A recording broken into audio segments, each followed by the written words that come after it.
I was having dinner with a friend not long ago in New York City. We met at a place called Oriole, which is in Midtown. My dinner companion that night was a senior advisor to BlackRock. As you may know, BlackRock is now the largest asset manager on the planet. It directly manages $5 trillion in assets, and it oversees another $11 trillion through its Aladdin platform.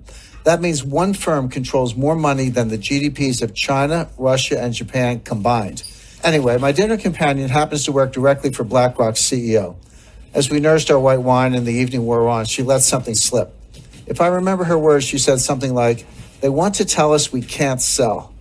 What was she talking about? Who was she talking about? I placed a few calls, first to my contacts in Washington, then to a few people on Wall Street. Soon I was on a plane for a series of meetings to London, to Geneva, back to New York, then down to South America.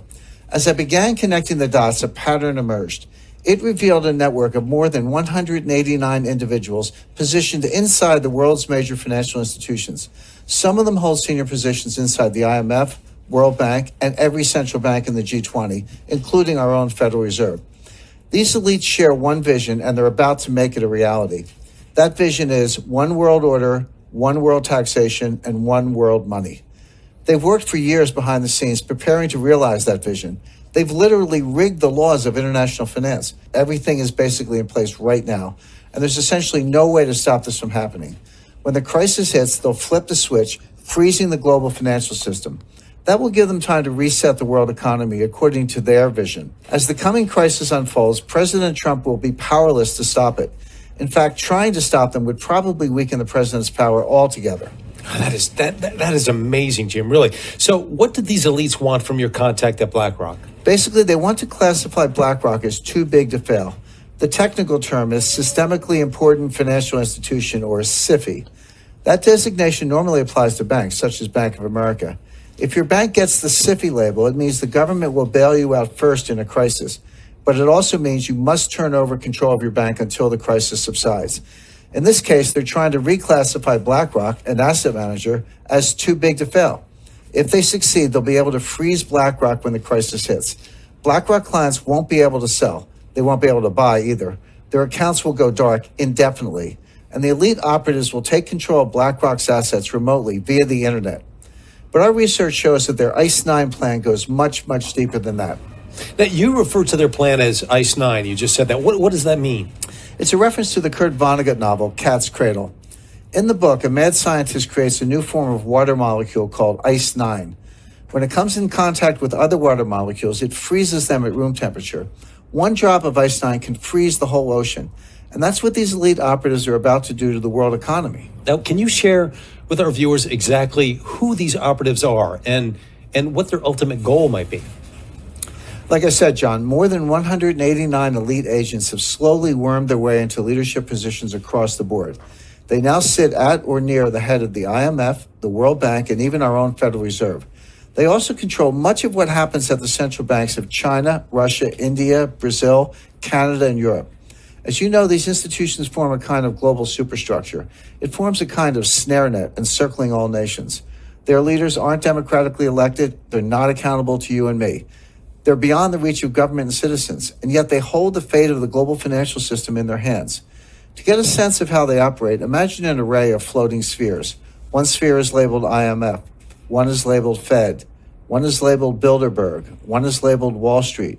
One is labeled central banks. One is labeled intelligence agencies. One is labeled media, and so on. The elites inhabit all of these spheres, and together the network forms a kind of 3D Venn diagram. As I see it, regardless of what sphere they inhabit, the elites all share the same vision: one world order, one world taxation, and one world money. All of their actions are geared toward moving that agenda forward. Now, are you able to share the identities of these elites with our viewers? We've identified more than 189 individuals who are in many cases hiding in plain sight. Regardless, they all share the same vision: one world order, one world taxation, and one world money. A short list would include Christine Lagarde, Managing Director of the International Monetary Fund, IMF; Mark Carney, Governor of the Bank of England; Raghuram Rajan, Vice Chairman of the Bank for International Settlements; Haruhiko Kuroda, Governor of the Bank of Japan; William C. Dudley, President of the Federal Reserve Bank of New York; Agustín Carstens, Governor of the Bank of Mexico; Janet Yellen, chairman of the board of the Federal Reserve System, Mario Draghi, president of the European Central Bank, Zhu Min, former deputy managing director of the IMF, Zhou Xiaochuan, governor of the People's Bank of China, Robert E. Rubin, chairman of the Council on Foreign Relations. This A-list of central bankers and other elites is just the tip of the iceberg. Of course, not one of these elites will tell you outright what's going on, but I've seen and heard enough to connect the dots for myself. Not long ago, for example, I met with one of their senior operatives. He's a leading economist who served as the chairman of the Federal Reserve during the last crisis. He's considered one of the most influential minds in banking today. We met privately during a conclave in Seoul, South Korea. Of course, I'm talking about Ben Bernanke. I came away from my meeting with him stunned and convinced that ICE 9 was real. Not long before that, I set up a one-on-one meeting with another member of the network. His name is Zhu Min, the former deputy governor of China's central bank. Until recently, he served as deputy managing director of the International Monetary Fund. Zhu is a brilliant guy, like Bernanke, and he's pleasant and well-meaning. There's no doubt in my mind that he's also a member of the elite network preparing to impose ICE 9 on millions of Americans. But I wasn't done with my research. I have since met with dozens of senior officials, intelligence analysts, and former Wall Street colleagues. My quest led to a final meeting, a face-to-face summit with the head of Bilderberg. We met at Rockefeller Center in Manhattan, and he was very eager to get my take on the euro as a currency. I was happy to provide it, of course, in exchange for some valuable intelligence. As I say in my new book, he did not have horns. In fact, he gave me a nice gift when we parted ways, a blue Swedish vase. I keep it in my writing studio at my home in Connecticut.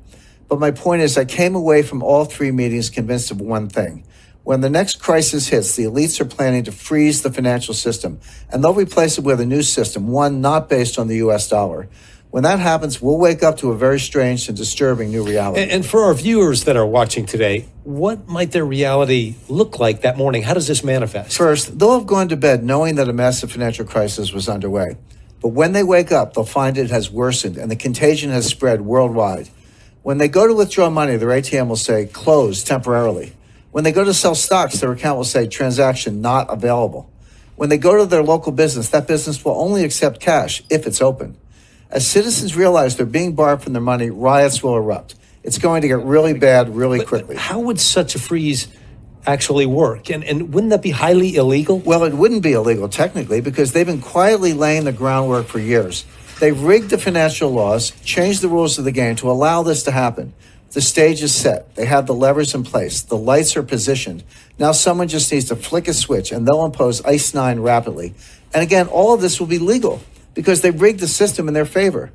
Here in the U.S., for example, Congress pushed through something called the International Emergency Economic Powers Act, or IEPA.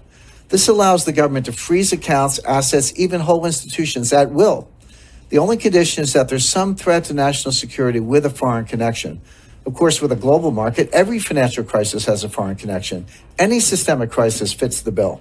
And the thing is, when the next crisis hits, it's going to be so bad, President Trump won't have any choice but to go along with the elite's plan. Wow. That is, you have to admit, that sounds somewhat hard to believe. Now, how could these operatives actually freeze a whole country's financial system? Well, fortunately, we have some recent real-life examples to study. The elites have been conducting a series of dry runs for years, leading up to ICE 9. Look at Cyprus, for example.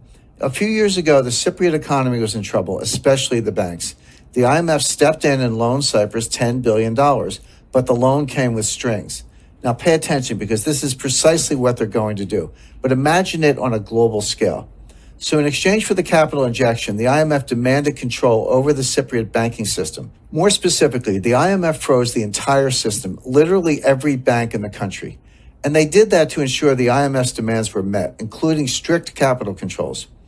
So how did all of this impact regular citizens? Their local ATMs went dark. Even the bank branch was closed, permanently in some cases. Citizens could not withdraw cash. They couldn't even transfer funds from one account to the other. What came next? Wealth extraction on a grand scale. The IMF basically stole 6 to 10% of all the cash in the Cypriot bank accounts. How did the elites justify this? They called it a levy, the price regular citizens had to pay for their government's missteps. Keep in mind, these asset confiscations were done at the balance sheet level with the institutions themselves. They never had to confiscate individual accounts.